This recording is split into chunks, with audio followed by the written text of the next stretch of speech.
इस वीडियो के अंदर हम लोग डिस्कस करने वाले हैं best mutual fund portfolio for the long term. जी हाँ, एक लॉन्ग टर्म के लिए एक अच्छा म्यूचुअल फंड का पोर्टफोलियो कैसे बनाया जा सकता है, कैसे आपको अपनी रिस्क की जो है प्रोफाइलिंग करनी पड़ती है, जो कि फर्स्ट स्टेप होता है, और कैसे आप सेग्रीगेट कर सकते हो कि भाई मेरे को इतना इक्विटी में डालना है, इक्विटी में भी मेरे को इतना लार्ज में डालना है, इतना मिड में डालना है, स्मॉल कैप में डालना है, सेक्टर फंड में डालना है, फ्लैक्सी कैप में डालना है। कैसे हम लोग पता लगा सकते हैं एसआईपी की स्ट्रैटेजी क्या होनी चाहिए, क्या की रूल्स होने चाहिए। टूल्स बताने वाला हूँ, किन टूल्स के थ्रू आप अपने पूरे पोर्टफोलियो को यहाँ पे ट्रैक कर सकते हो। रीबैलेंस कब करना चाहिए, रीबैलेंस भी करना है तो किन टूल की हेल्प से आप जो है अलर्ट्स देख सकते हो, एक्सपर्ट की एडवाइस ले सकते हो और मिस्टेक्स को अवॉइड कर सकते हो। तो सारी जानकारी दूंगा इस वीडियो के अंदर, तो प्लीज़ पूरा वीडियो यहाँ पे जरूर देखिएगा। सबसे पहले देखो, लॉन्ग टर्म इन्वेस्टमेंट जरूरी क्यों है म्यूचुअल फंड में, ये मुझे आपको एक्सप्लेन करने की जरूरत नहीं है। पावर ऑफ कंपाउंडिंग आप जानते हो कि 5,000 रुपये पर मंथ की एसआईपी भी 1 करोड़ रुपए का आपका वेल्थ क्रिएशन बना सकती है। हाई रिटर्न से अगर आप पीपीएफ से, एफडी से, कहीं से, इन्फ्लेशन किसी से भी अगर आप कंपैरिजन करोगे, म्यूचुअल फंड डेफिनेटली इन्फ्लेशन को बीट कर सकता है। मार्केट की जो वॉलिडिटी रहती है, अगर आप एसआईपी कर रहे हो लॉन्ग टर्म विजन के साथ में, शॉर्ट टर्म में अप्स आएंगे, डाउन्स आएंगे, आपको फर्क नहीं पड़ेगा। इसके अलावा भाई प्रोफेशनल मैनेजमेंट होता है, फंड मैनेजर प्रॉपर डिसाइड कर रहा है, आपको हेडेक लेने की जरूरत नहीं है कौन सा स्टॉक्स बाय करना है, कौन सा सेल करना है, और एक गोल ओरिएंटेड के साथ में आप अपनी एसआईपी को सेटअप कर सकते हो। अब देखो, सबसे पहला जो स्टेप होता है ना, वो होता है रिस्क प्रोफाइलिंग। जी हाँ, तो देखिए कोई पर्सन अगर म्यूचुअल फंड डिस्ट्रीब्यूटर भी बनना चाहता है ना, तो उसको भी एक जो बुक दी जाती है, जो सेबी की तरफ से, एनआईसीएम की तरफ से बुक दी जाती है, उसके अंदर ना ये चैप्टर सबसे फर्स्ट आता है कि भाई किसी भी पर्सन को अगर आप एक्सप्लेन कर रहे हो कि भाई आपको ये म्यूचुअल फंड लेना चाहिए, सबसे पहले उस पर्सन की ना रिस्क प्रोफाइलिंग जो है करनी ज़रूरी है। रिस्क प्रोफाइलिंग का मतलब क्या होता है कि आप कितना रिस्क उठा सकते हो। ये डिपेंड करता है भाई आपकी एज के ऊपर, आपकी इनकम स्टेबिलिटी के ऊपर, फाइनेंशियल गोल हो गया, इन्वेस्टमेंट होराइज हो गया, पास्ट आपका इन्वेस्टिंग का एक्सपीरियंस हो गया। जैसे जो कंजर्वेटिव जो इन्वेस्टर है, अगर आपकी 45 प्लस एज है, सिक्योर जॉब है, लो रिस्क लेना चाहते हो, तो आप सिर्फ 30% इक्विटी में डालोगे, 70% डेट में डालोगे। मॉडरेट है, 30 से 45 के बीच में रिस्क टॉलरेंस लेना चाहते हो तो 60-40 का रेशियो हो सकता है। एग्रेसिव इन्वेस्टर, यंग एज वाले बंदे 80-90% अपना इक्विटी के अंदर यहाँ पे इन्वेस्ट कर सकते हैं। तो देखो, इसको अगर आपको कैलकुलेट करना है ना, निप्पॉन इंडिया म्यूचुअल फंड ने बहुत ही बढ़िया ना एक यहाँ पे फ्री में यहाँ पे टूल बना रखा है। आपको क्या करना है, यहाँ पे 9 क्वेश्चन है भाई, ये लिंक दे दूंगा डिस्क्रिप्शन बॉक्स में। इन सवालों के आपको जवाब देने हैं।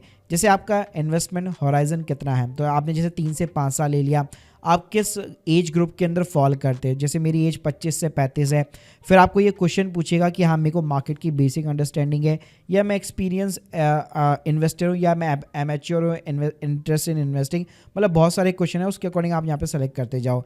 फिर आपके करंट और फ्यूचर के इनकम के सोर्स स्टेबल है, अनस्टेबल है, या क्या जो भी है, मतलब आप उसके अकॉर्डिंग यहाँ पे आप आंसर देती जाइए। तो देखिए, जो भी आप आंसर देंगे, आप देख सकते हैं यहाँ पे स्क्रीन के सामने, लास्ट में जाके मेरे को अपनी रिस्क जो है प्रोफाइल सिंपली तरीके से बता देगा कि हाँ यार, इतना पैसा आप ग्रोथ असेट्स या इक्विटी के अंदर बेसिकली डाल सकते हो। और यहाँ पे आप देख सकते हो जो भी आपका रिस्क एनालाइज होगा, उसके according equity, fix income assets, gold assets income, ये सब कुछ ना आपको असेट्स क्लास ऑटोमेटिकली बना के दे देता है। अब गाइस, बात करते हैं कि एक आइडियल लॉन्ग टर्म के म्यूचुअल फंड का पोर्टफोलियो का स्ट्रक्चर क्या होना चाहिए।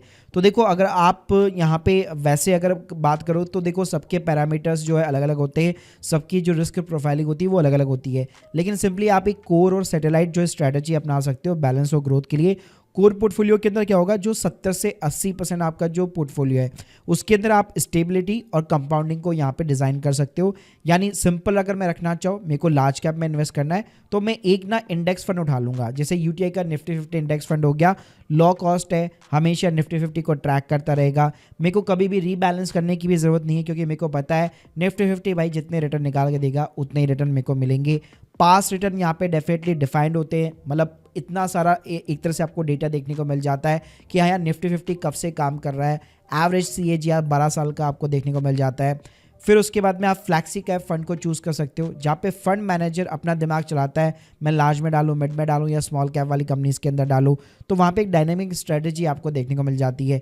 इसमें अगर आप देखोगे पराग पारिक फ्लैक्सी कैप फंड कितना बड़ा भाई बन चुका है, जो इंडिया के मार्केट में भी और फॉरेन के मार्केट में भी इन्वेस्ट करता है। ऐसे ही मान लो आपको टैक्स सेविंग स्ट्रैटेजी के लिए ओल्ड टैक्स रेजिम में एटीसी के लिए अगर आपको ईएलएस फंड चूज करना है, क्योंकि वहाँ पे 3 साल का लॉक इन पीरियड रहता है, तो आपकी एक हैबिट बनती है यहाँ पे इन्वेस्टिंग करने की, आप पैसा निकाल नहीं सकते। तो वहाँ पे भी बहुत अच्छे खासे एक्टिव म्यूचुअल फंड है जिनको आप कंसिडर कर सकते हो। इसी तरह जैसे आपका कोर पोर्टफोलियो हो गया, फिर आपका जो सैटेलाइट पोर्टफोलियो है 20 से 30% उसको आप एज ए ग्रोथ बूस्टर यहाँ पे यूज कर सकते हो, मतलब हाई रिस्क आप यहाँ पे उठा सकते हो, तो आपको हाई रिवॉर्ड्स भी यहाँ पे देखने को मिल सकते हैं। जैसे मिड कैप के अंदर आप जो यहाँ पे फंड्स को सेलेक्ट कर सकते हो, इसमें भी आप एक्टिव वर्सेस पैसिव के अंदर जा सकते हो। एक्टिव के अंदर यहाँ पे चेंज होता रहता है, आपको रीबैलेंस करना पड़ता है, रिव्यू करना पड़ता है। जैसे अभी मोतीलाल ओसवाल मिड कैप सबसे टॉप पे चल रहा है, और यहाँ पे अगर मैं पैसिव की बात करूँ तो मिड कैप 150 इंडेक्स फंड को आप ले सकते हो। वहीं पे स्मॉल कैप की बात करूं तो यहाँ पे भी जो है पैसिव वर्सेस यहाँ पे आप जो एक्टिव म्यूचुअल फंड में जा सकते हो। अगर मैं बात करूं एक टाइम पे क्वांट स्मॉल कैप फंड बहुत बढ़िया हुआ करता था, आज की डेट के अंदर नहीं है भाई, तो आपको रीबैलेंसिंग करनी पड़ती है एक्टिव म्यूचुअल फंड्स के अंदर। और यहाँ पे अगर आप और रिस्क उठाना चाहते हो तो सेक्टर बेस आप फंड को चूज़ कर सकते हो। एक टाइम पे भाई टेक बहुत ज़्यादा चला था, एक टाइम पे लॉजिस्टिक बहुत ज़्यादा चला था, एक टाइम पे पीएसयू फंड्स बहुत भागे, एक टाइम पे जो है जितने भी ये डिफेंस फंड्स होते हैं वो बहुत ज़्यादा रिटर्न निकाल के दिए, गवर्नमेंट कंपनीज ने बहुत ज़्यादा रिटर्न्स निकाल के दिए। तो सेक्टर वाइज आप यहाँ पे जो है बेट लगा सकते हो। तो ये सारी ना हाई रिस्क की कैटेगरी के अंदर आते हैं। अब गाइस जैसे यहाँ पे आपने फिक्स कर लिया कि हाँ यार मेरी इस टाइप की रिस्क प्रोफाइलिंग है, मैं लार्ज मिड स्मॉल या फिर सेक्टर के इनके अंदर मैं जाऊँगा और इतना मेरा कोर जो है पोर्टफोलियो रहेगा और इतना मैं ग्रोथ के लिए रखूँगा। उसके बाद में आपको अपनी एसआईपी जो है एलोकेशन प्लान करना है। अब ये भी टोटली डिपेंड करती है कि आपका मंथली कितना आप एसआईपी अमाउंट वगैरह लगा सकते हो।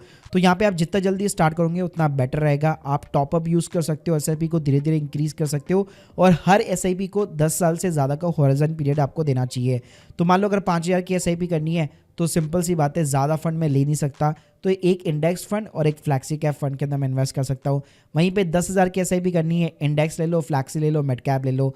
20,000 रुपये की एसआईपी करनी है तो अब आपके पास में ज़्यादा चॉइस है, इंडेक्स भी ले सकते हो, फ्लैक्सी भी ले सकते हो, मिड में जा सकते हो, स्मॉल में भी जा सकते हो, थोड़ा बहुत डेट के अंदर भी लगा सकते हो। अब गाइस बात करते हैं कि भाई मेरा यहाँ पे अब खिचड़ी पक गई है, पहले जो मेरा पोर्टफोलियो वगैरह चल रहा है और अभी वापस मैं अगर अपना रीबैलेंस वगैरह करता हूँ तो कौन से ऐसे टूल है जो मेरे लिए यहाँ पे हेल्पफुल रहते हैं, जिसके थ्रू मैं रीबैलेंसिंग बहुत आसानी से यहाँ पे मॉनिटरिंग कर सकता हूँ। तो भाई एक तो देखो आपकी जो ऐप है जहाँ पे आप इन्वेस्ट वगैरह कर रहे हो, वहाँ पे एक तो आपको डेटा दिखाता है कितना आपने इन्वेस्ट किया, कितना आपका एक्सआईआर वगैरह है। इसके साथ में आप क्या कर सकते हो, मनी कंट्रोल पे एक अकाउंट बना लीजिए। तो यहाँ पे आप जो भी डेटा डालोगे, यहाँ पे जो भी मतलब शॉर्टलिस्ट करोगे, उसकी पूरी यहाँ पे समरी आ जाती है कि भाई क्रिजल ने उसको क्या रेटिंग दे रखी है, क्या उसका ईओएम साइज है। यहाँ पे उसके पूरे रिटर्न्स देखने को मिल जाते हैं, 1 वीक का कितना है, 1 महीने का, 3 महीने का, 6 महीने का।